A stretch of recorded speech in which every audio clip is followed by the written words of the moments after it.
Amém. Glória a Deus. Bom, vamos fazer uma reflexão com a palavra do Senhor. E eu quero começar pela carta aos Hebreus, capítulo de número 12. Vou falar pouquinho, certo?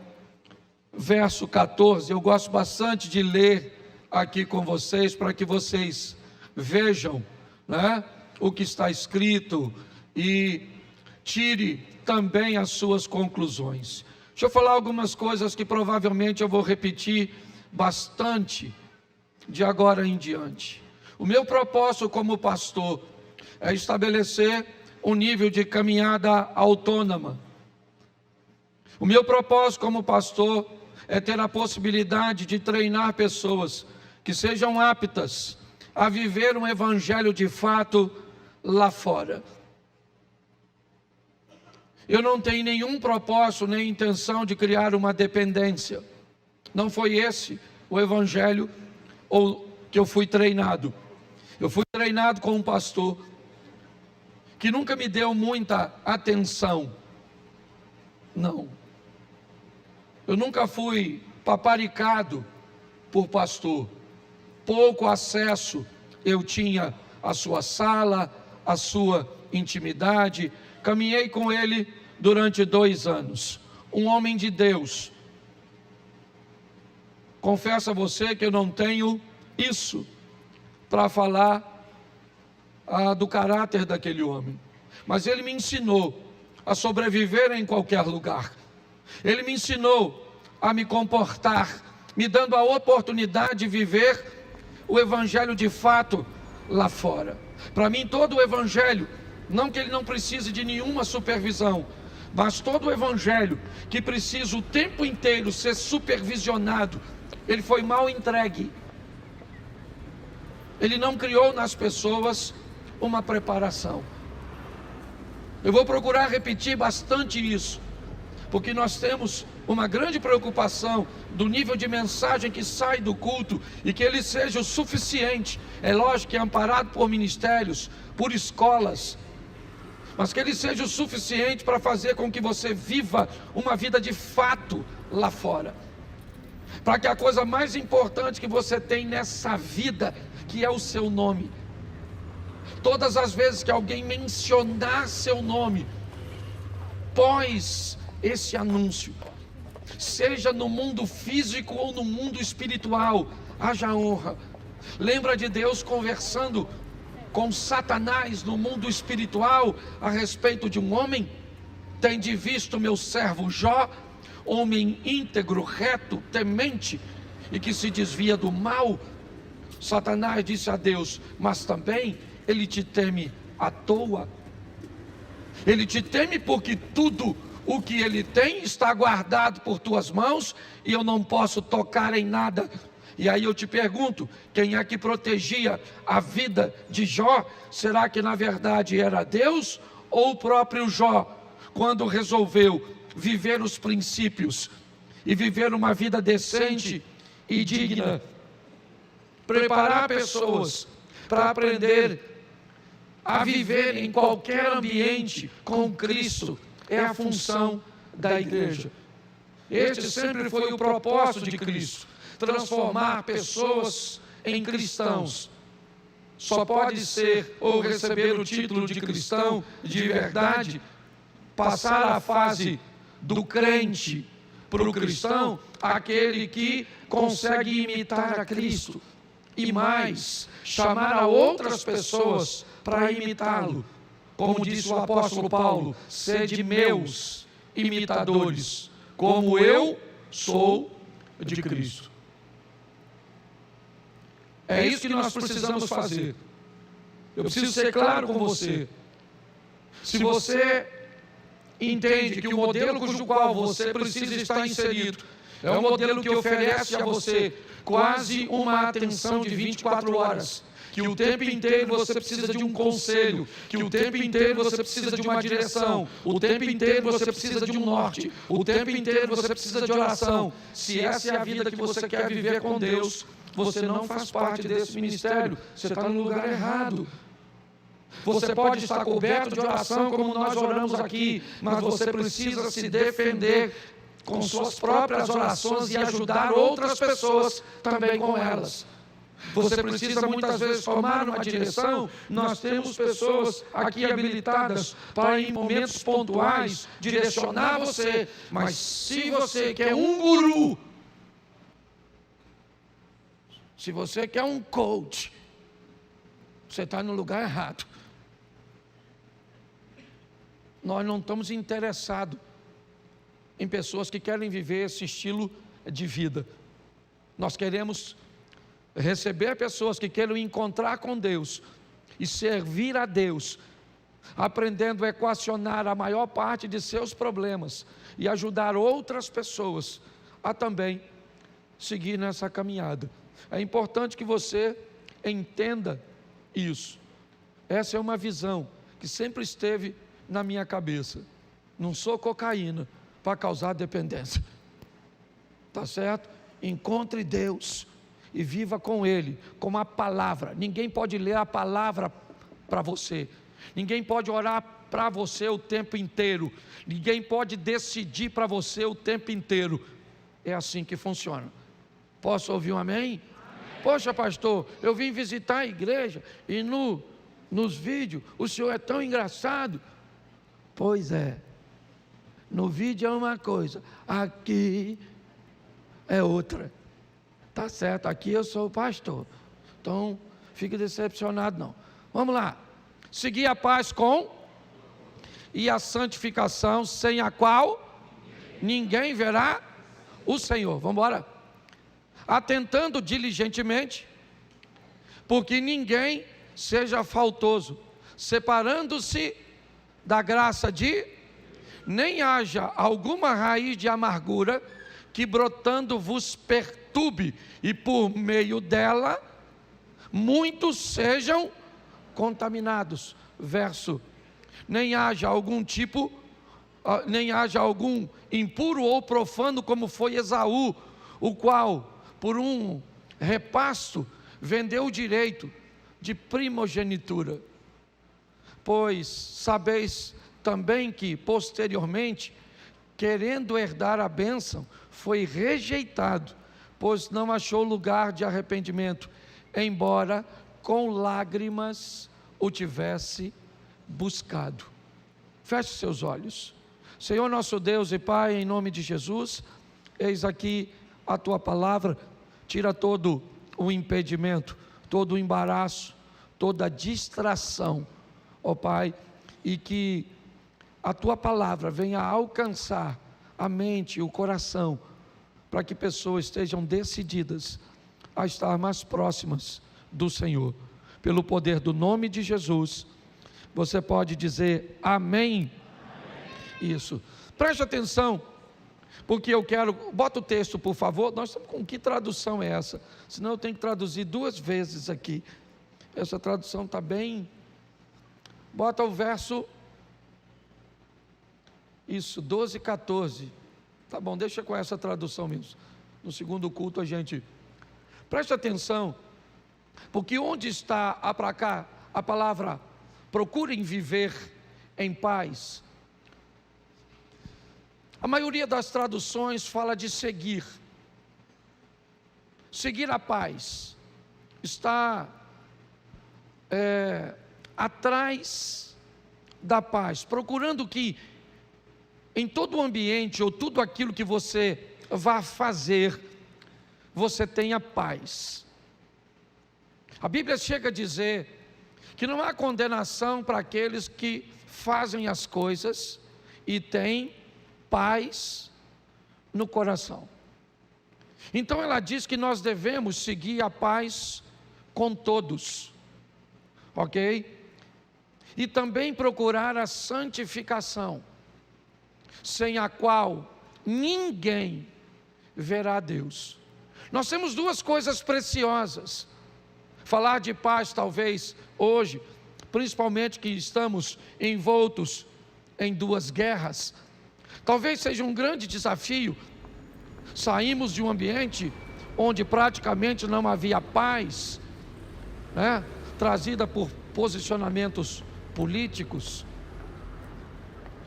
Mas a Bíblia diz algo muito precioso, que nós devemos seguir a paz e a santificação, sem a qual ninguém verá o Senhor. Deixa primeiro eu falar de santificação e depois eu quero falar um pouco de paz. É importante nós entendermos que não há perfeição em nós. E é importante nós entendermos que ser santo é bem diferente do que aceitar ser colocado num processo de santificação. O processo de santificação, na verdade, é um processo de purificação.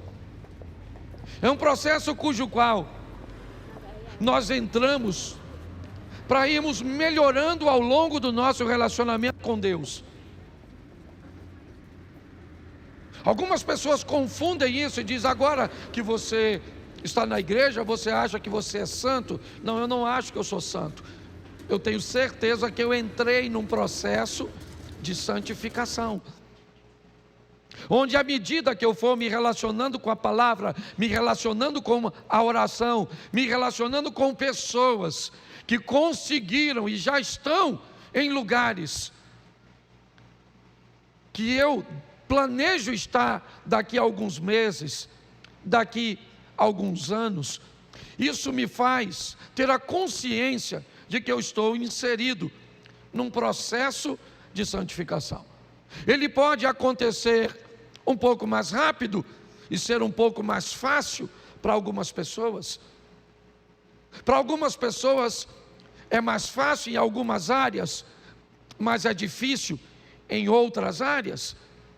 Algumas pessoas se convertem instantaneamente, entram nesse processo de santificação, e algumas coisas que são mais notórias, visíveis e relevantes podem desaparecer quase instantaneamente. Pessoas param de fumar instantaneamente, param de beber instantaneamente, param de falar palavrão instantaneamente, param com negócios ilícitos instantaneamente, conseguem uma vida, né, de castidade instantaneamente, mas nem todos conseguem tudo isso de forma simultânea.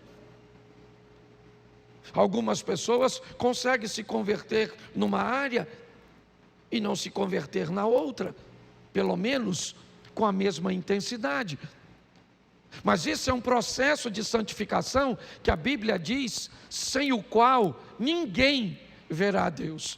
É algo que precisa ser seguido, que nós precisamos entender, que precisamos estar envolvidos nesse sistema de santificação, onde a cada dia que passa, nós vamos nos aprimorando, vamos melhorando, vamos corrigindo a nossa rota.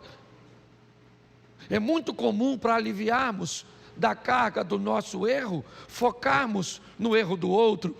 Então, se eu tenho dificuldade de me libertar da fofoca, o que eu faço? Eu foco na pessoa que tem dificuldade de se libertar com suas vestimentas. Então, para tirar a atenção sobre mim, que falo demais, certo? Eu até consigo alimentar meu erro, apontando o erro de alguém que está ainda com dificuldade no que diz respeito a algumas questões morais, certo? De suas vestimentas, ou de seu vocabulário, e de tantas outras coisas. Se nós vamos viver numa comunidade cristã, precisamos entender que todos nós estamos inseridos num processo de santificação, e que áreas para um serão mais fáceis de acessar do que outros. Por isso, talvez, que ao seguir, você consegue mudar aí para outra tradução? Nós temos outra. Isso, vê se consegue colocar a outra. Me ajuda aí. Isso, glória a Deus. Seguir a paz com todos e a santificação, sem a qual sem a qual? Então repita assim: sem santificação, ninguém verá a Deus, e nesse ninguém, eu estou incluído. Porque às vezes parece que a gente fala dos outros e não de nós.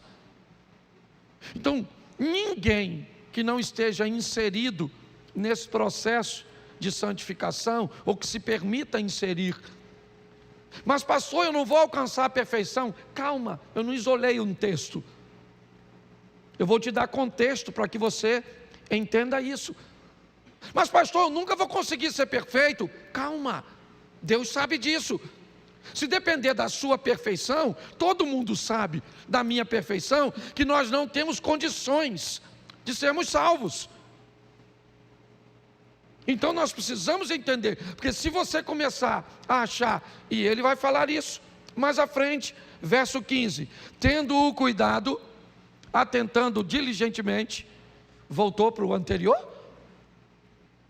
Volta o 14. O verso 15 é da mesma tradução? É melhor ficar com a minha. Vou ler, tira, por favor. Pode tirar, tira. Verso 15, depois eu digo a tradução para vocês. Tendo o cuidado de que ninguém se prive. Preste atenção, não é o cuidado. Quem aí está com a mesma tradução que eu? Quem está sem Bíblia, levanta a mão. Beleza, baixa a mão, pega uma carona do lado. Verso 15: tendo o cuidado de que ninguém se prive da graça de... Presta atenção, não é ninguém que te prive, é você que pode ser capaz de se privar. Alguém pode convencer a você, alguma situação pode convencer a você de que você não é digno de ser acessado pela graça de Deus. A Escrita está dizendo, você tem que ter o cuidado para que você não se sinta indigno de receber a graça de... e de que nenhuma raiz de amargura brotando vos perturbe, e por ela muitos se contaminem. Presta atenção numa coisa que tem matado muita gente na igreja, certo? Raiz de amargura. Vou trocar isso aqui de uma forma bem simples. Alguém fez algo com você, te ofendeu, te magoou, te humilhou, criou problema para você, e você não conseguiu se curar. Isso enraizou dentro de você, deixou você amargo, e não contaminou apenas você. O texto diz que ele brotou em você, te perturbou, e eu aprendi uma coisa. Aliás, eu vou logo avisando a igreja, o próximo ano nós vamos ter na igreja psicólogo e mais psiquiatra. É porque eu já estou descobrindo que não tem demônio que não consegue fazer com as pessoas. Eu escuto coisa que eu tenho certeza que talvez nem um demônio seja o culpado, que o demônio não andaria com gente tão ruim. Eu brinco dizendo que tem gente que, se o diabo me pedir referência para levar, eu não dou. Porque eu estou chegando na conclusão que nós temos, isso é verdade, não é só aqui na igreja não, nós já temos pessoas que ainda não são maduros o suficiente emocionalmente e espiritualmente para entender que tem problemas, e que às vezes tomar um remedinho, um tarja preta. Quem aqui já toma? Levanta a mão comigo. Isso. Eles já são os doidos, eu também tomo. De vez em quando eu tenho que tomar umzinho, certo? Mas eu preciso que você entenda isso, porque se nós não cuidarmos, gente, pensa no lugar desafiador a igreja. Eu preciso preparar você para lidar para a igreja. Igreja tem mentiroso, fofoqueiro, falso? Tem? Pois é. Tem gente que bate nas suas costas e fala: a paz do Senhor. e desce o cacete em você? Tem ou não tem? Tem. Se você não encontrou, aguarde. Uma hora vai cruzar seu caminho, mas não pode abalar a sua fé, nem colocar no seu coração nenhuma raiz de amargura. Você é livre. Ninguém pode contaminar você.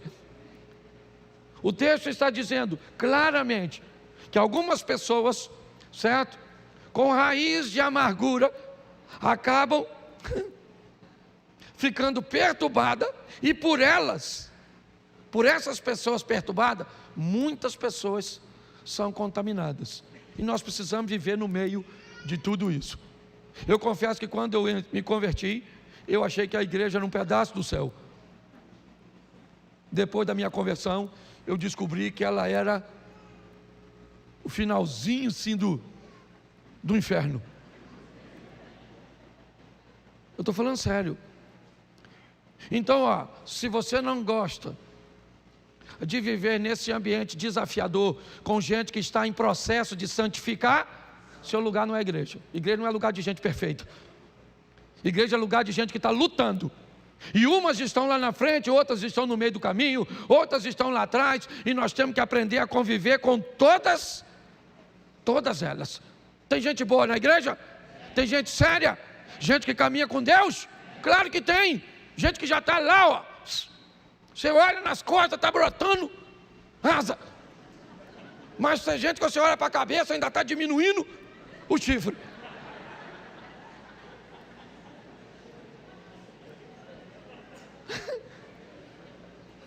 Você consegue entender isso? Porque isso é a igreja. E é isso que é legal. Certo? É entender que aqui tem todo tipo de gente. Gente que chegou agora, gente que muda rápido numa área, que não muda na outra. Tem gente aqui que já passou por 5, 7 igrejas. Por quê? Porque é melhor, é mais fácil mudar de igreja do que mudar de postura. Tem gente que quando você bate nela numa igreja, ela fala, eu vou mudar de igreja. Ao invés de mudar de postura, muda para outra igreja, muda para outra. Tem gente que só fica na igreja enquanto está recebendo chupetinha. Novo convertido, todo mundo vai lá, como é que você está? Nossa, prazer te receber. Isso, vamos na sua casa, que oração. Oh meu Deus. Aí chega outro, deixa atenção para você. Aí você fala, nossa, a igreja que ninguém liga para a gente. Esse dia uma pessoa falou assim, pastor, eu tenho 5 cultos que eu não vou na igreja, e ninguém me procurou. Eu falei, por que você não foi? Eu não fui porque eu não fui. E ninguém sentiu sua falta? Aí ela falou, não. Eu falei, eu também senti não. Se você não falasse, eu não sabia que você não estava vendo. Mas pastor, o senhor não cuida das suas ovelhas? A gente até cuida, mas dessa que fica em casa só para a gente sentir falta dela. Dona, tem igreja ali, nessa rua tem um montão, vai para lá, só não precisa de pastor não, só precisa de babá, entendeu, dona? A minha vontade era falar, vá para o céu, isso, porque para o inferno eu não posso mandar, não é? Mas nós temos que preparar. Hoje eu vejo pessoas, certo, que não estão preparados para viver nesse ambiente. Aí qualquer coisa que, pastor, gritaram comigo, falou assim comigo, eu sei que tem que tratar, todo mundo está lá, eu já vou falar disso mais à frente, mas nem todo mundo é polido do mesmo jeito, e nós temos que aprender a lidar com essas pessoas, com o mesmo amor que Cristo tem por nós. Então guarde qualquer coisa no seu coração, mas não guarde a amargura. Mas pastor, por quê? Vou te dar ou não? Romanos 12, 17. Coloca aí, eu gosto daqui mesmo que. Bota Romanos 12.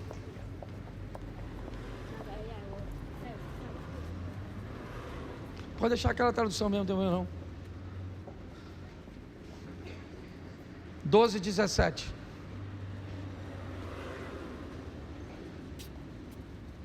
Não pague a ninguém o mal procure fazer o bem diante de todos, verso 18. Se possível, no que depender de vocês, vivam em paz com todas as... Preste atenção nesse texto, ele é muito precioso. Ele diz para eu não pagar o mal com o... Quando eu pago o mal com o mal, isso significa que alguém me causou dano, me causou prejuízo primeiro, sim ou não? E isso me deixou tão desconfortável que eu retribuí o mal com... Então essa pessoa fez o que comigo? Me tornou igual a ela. Na verdade, essa pessoa acabou me discipulando. Quando alguém faz algo comigo e eu retribuo, na verdade é um discipulado. Quem me faz mal e me torna mal não é nem meu inimigo, na verdade é meu mestre. Mas o verso 18 nos dá uma direção que só pessoas maduras conseguem ter. Se possível, no que depender de vocês, façam o quê? Vivam em paz com todas... Você pode ler de novo?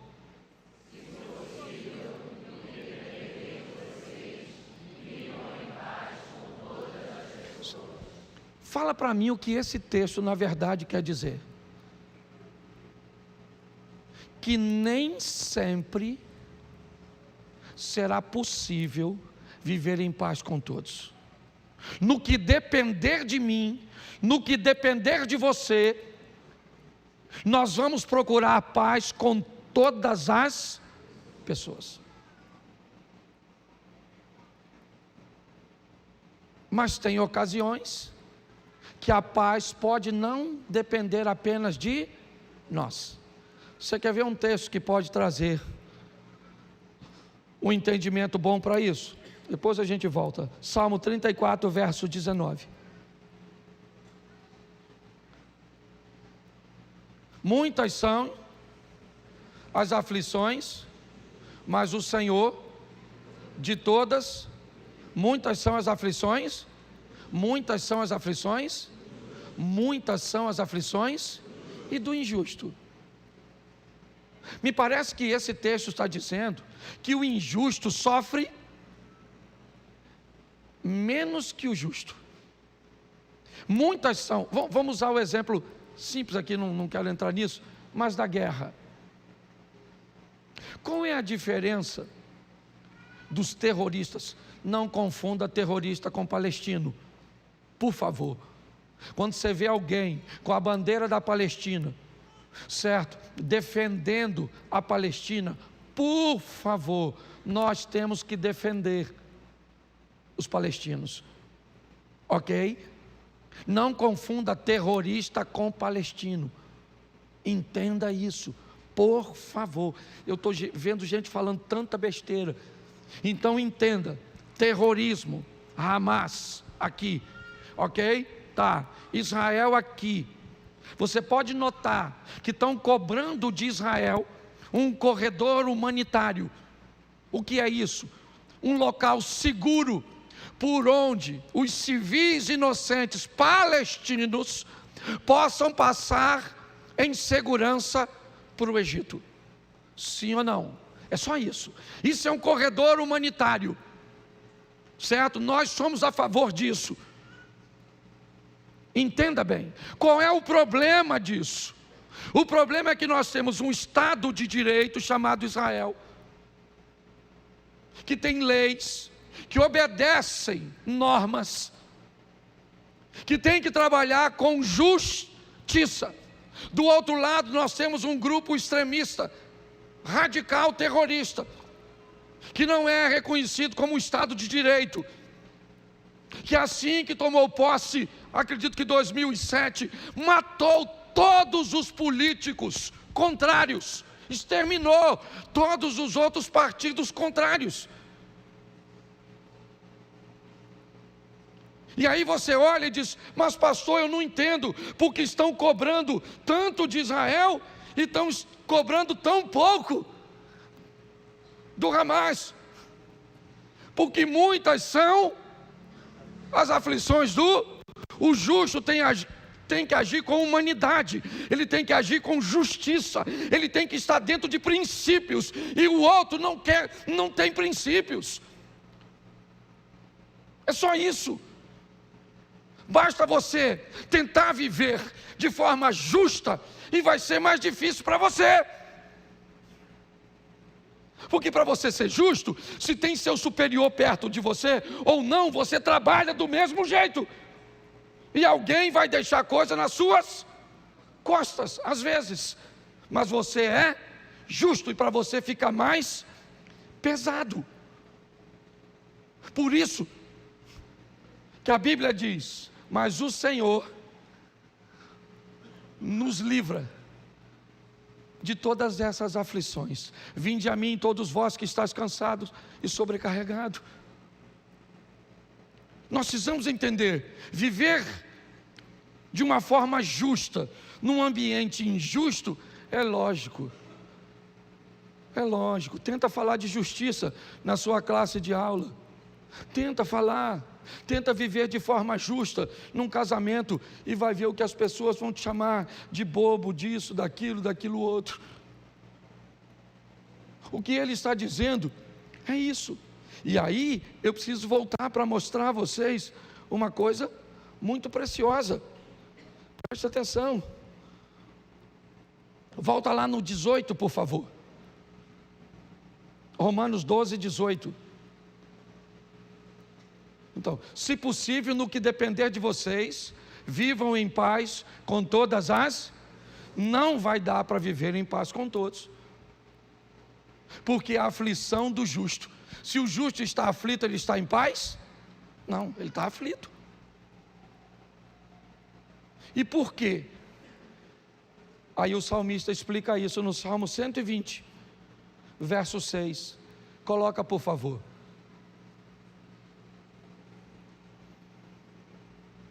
Salmo 126.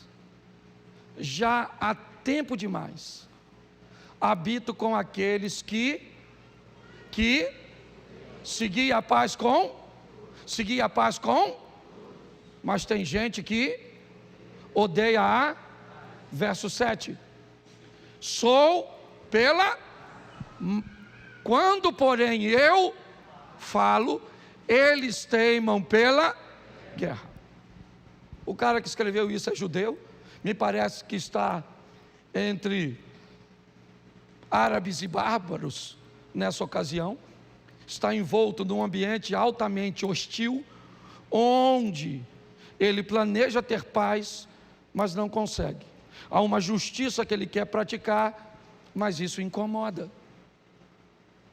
Nós temos que estar preparados para esse embate, porque senão já nós estamos pagando o mal com o mal.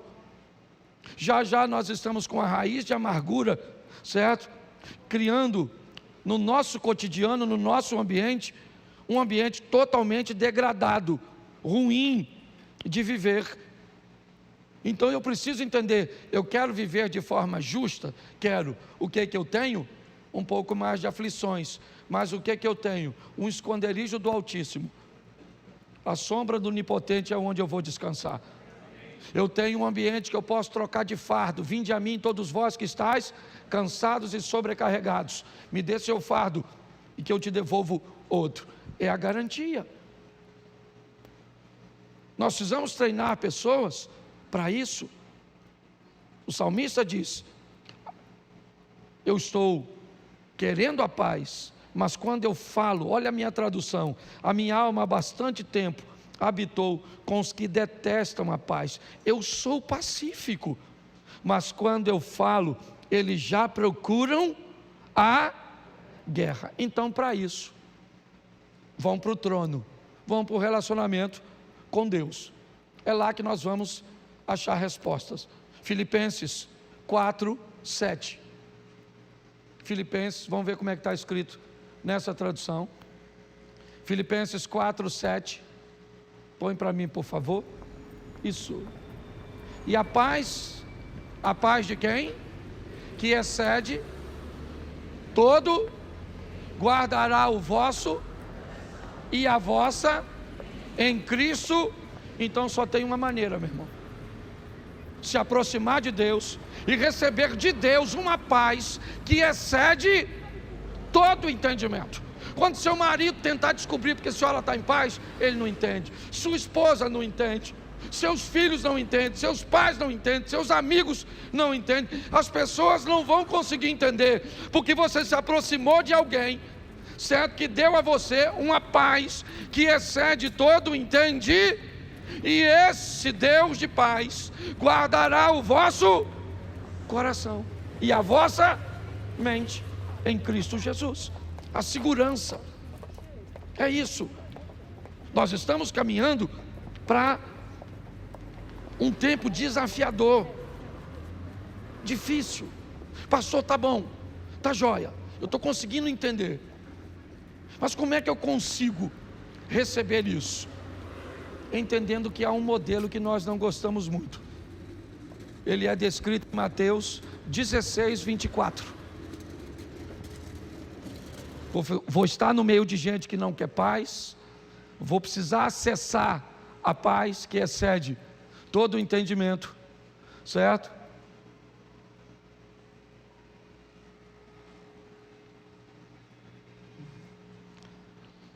Mateus 16, 24. Então disse Jesus aos seus discípulos: se alguém quer o quê? Quer o quê? Vir após mim, a si mesmo se tome a sua e presta atenção. Desde o início eu estou falando: segui a paz com todos. Segui. Presta atenção. A proposta do Evangelho é: venha atrás de mim. Venha atrás de mim. Mas pastor, eu não posso me perder. Não, olha a garantia. Jesus disse: eu sou o caminho.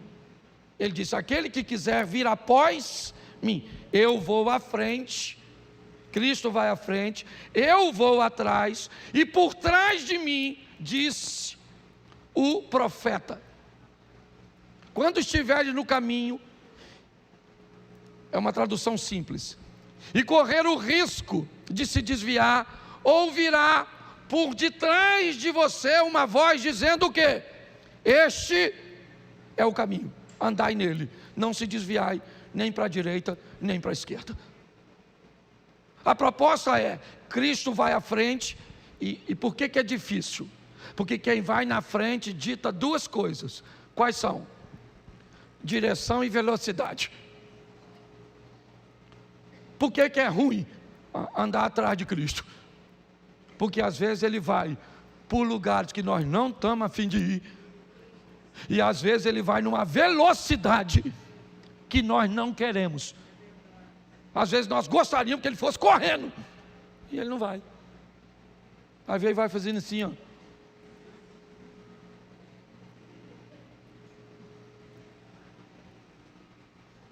Quando você pensa que você está indo, Ele volta. Aí você fala: meu Deus, voltou tudo. Tudo, vou desviar. Aí volta para o caminho de novo. Pare e pense. O que Ele está dizendo é: se alguém quiser vir após mim, negue-se a si, tome a sua e...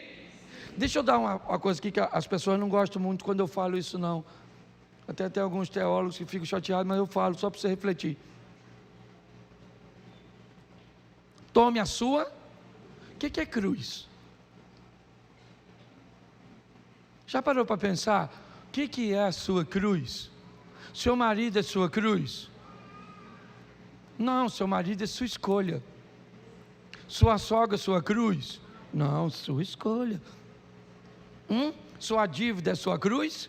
Sua escolha.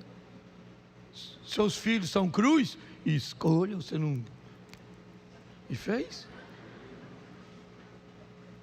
O que a gente chama de cruz, normalmente é resultado ruim das nossas, então nós bota na cruz, sabe, que é minha cruz, sabe, essa família que eu tenho. É uma cruz. Qual que é cruz? Qual? A que você formou, a que você nasceu. A que você nasceu até dá para entrar na cruz, porque você não pediu para nascer. Mas a que você escolheu, cruz nada. É escolha mesmo. Então deixa eu falar, a cruz é para quem carregar? Não é para você? A sua cruz quem é que carrega?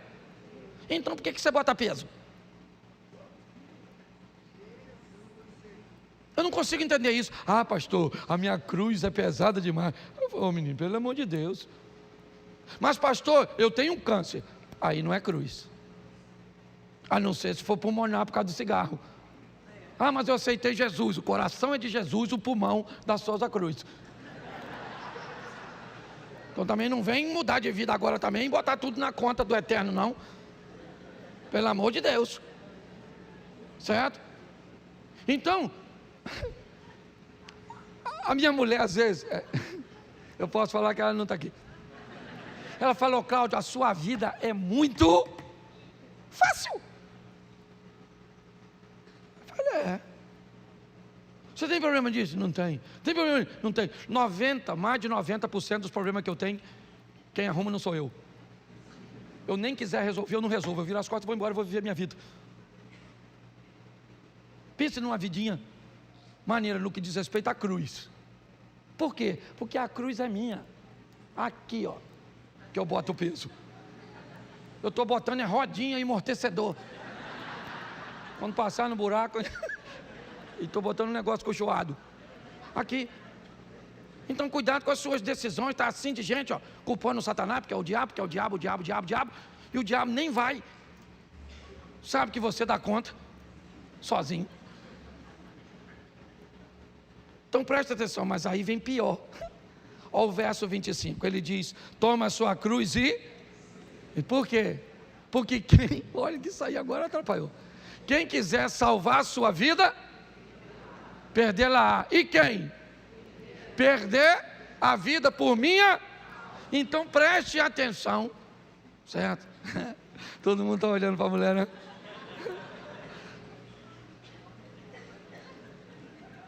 Isso. O nome disso é livramento. Isso é a paixão da minha vida. Então preste atenção aqui rapidinho, que eu não posso demorar não. Você consegue entender nessa dimensão de vida com Deus? A Bíblia diz que se eu quiser ganhar a vida, eu tenho que perder. Eu tenho que entregar a minha vida para Cristo, para o Evangelho, para melhorar a vida de outras pessoas. Mas se eu tentar ganhar a vida, eu perco.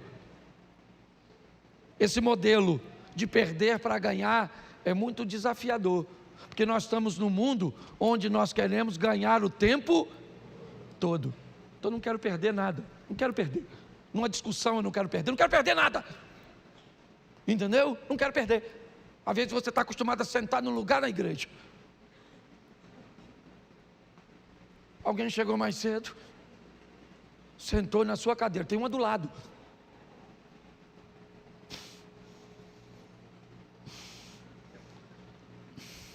Senhor, como é que eu vou te adorar? Sentar no meu lugar. Às vezes coisas tão simples. Então é preciso que nós venhamos entender. Existe um preço.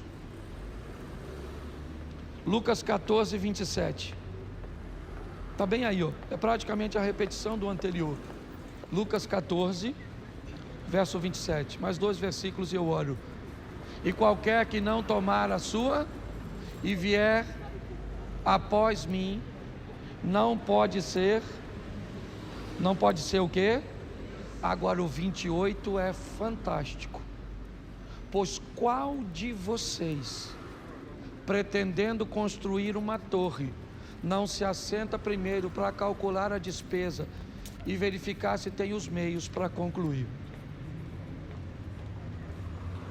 Esse texto, Jesus está dizendo o quanto custa ser discípulo dele. Primeiro, tem que andar atrás de mim, não é na minha frente. Não pode sair, porque tem alguém atrás de você, certo? Sinalizando o caminho. Este é o caminho. Este é o caminho. Andai nele. À frente vai Cristo, atrás vai a voz do Espírito Santo dando a direção, que é para não ter desvio. Mas ele faz uma pergunta aqui: qual de vocês, antes de comprar um carro, não faz as contas para ver se dá para pagar a prestação? Qual de vocês, antes de entrar num curso, não faz as contas para ver se tem como pagar o curso até ele findar? Aqui ele está usando uma torre como exemplo, porque é um exemplo comum para eles daquela época. Mas hoje eu diria para você, comprar um smartphone, fazer alguma coisa e conseguir saber, primeiro, antes de comprar, quanto, para ver se tem como pagar. Você quer ser cristão? Então descubra quanto custa no que diz respeito a sexo, a dinheiro, a vestimenta, a companhia, a rede social. Descubra quanto custa antes de entrar na igreja. Vem aqui para saber o preço. Quanto custa aí andar com Jesus? Então nós vamos dizer, tem que andar desse jeito, tem que fazer isso, não pode fazer aquilo, não pode fazer aquilo outro, tem que ser assim, é desse modelo, é assim, assim, assim, assim, assim, assim. E aí você diz o quê? Eu não tenho como pagar. Ou eu até tenho, mas não, porque a moeda não é grana. Se a moeda fosse dinheiro, estava tudo certo, mas não é, é postura. Pastor, mas agora ficou difícil. Então vamos terminar com Lucas 18, 26. Se você começou algo que não tem como concluir, está aí. Os que ouviram isso perguntaram: sendo assim, quem pode ser salvo? Verso 27. Mas ele respondeu: os impossíveis dos homens são possíveis para... A proposta é a seguinte, irmão: você é filho de Deus, quer comprar um carro? Ou melhor, seu filho quer comprar um carro? Quer. Ele trabalha? Sim. Ganha pouco? Sim. Tem condições de pagar toda a prestação? Não. Então ele vira para você e diz: pai, eu quero comprar um carro, eu ganho R$2.000, a prestação custa 1.300, mas eu só posso pagar 1.000, porque eu preciso dos outros 1.000 para cumprir meu operacional. Eu posso comprar? E aí você diz: compra. Você paga 1.000? Você paga 1.000 e eu pago 300. Isso é graça. Isso é graça. Sabe o que é super graça que o pessoal está falando? Pai, eu compro o carro e o senhor paga tudo. O senhor paga tudo, eu não preciso pagar nada. Eu faço o que eu quero e o senhor paga tudo. Não é assim que funciona. Existe a graça, que você não deve se privar dela. Mas como ela funciona? Ela funciona você entrando num processo de santificação. Lembra no começo? E nesse processo, você vai pagar aquilo que pode e consegue, diminuindo a margem dos seus erros, mudando de postura, inserindo-se num processo de santificação, buscando a paz com todos. E aqueles que querem a guerra, eu mantenho uma distância segura.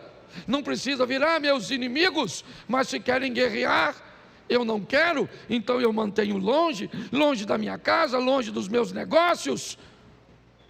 Mas não preciso eliminar, eu simplesmente coloco num posicionamento seguro. Hoje há um problema na mente, muitas vezes, dos cristãos: a sensação de que há culpa na hora de posicionar uma pessoa, de colocar essa pessoa numa distância segura, seja ela quem for, filhinho. Pode ser sua mamãe. Se a véia não sabe o lugar dela. Eu falei isso aqui, esse dia atendi um casal que a mulher foi para a lua de mel com a filha.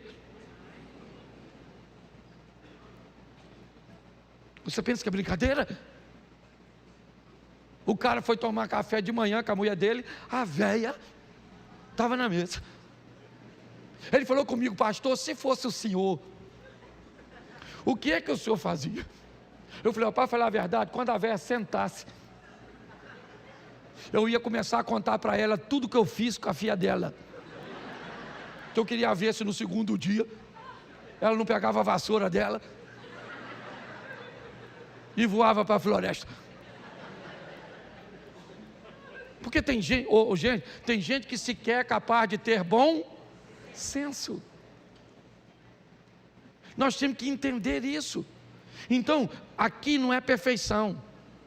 Aqui Jesus disse: olha, o que é impossível para o homem, que é se salvar, se torna possível através da graça.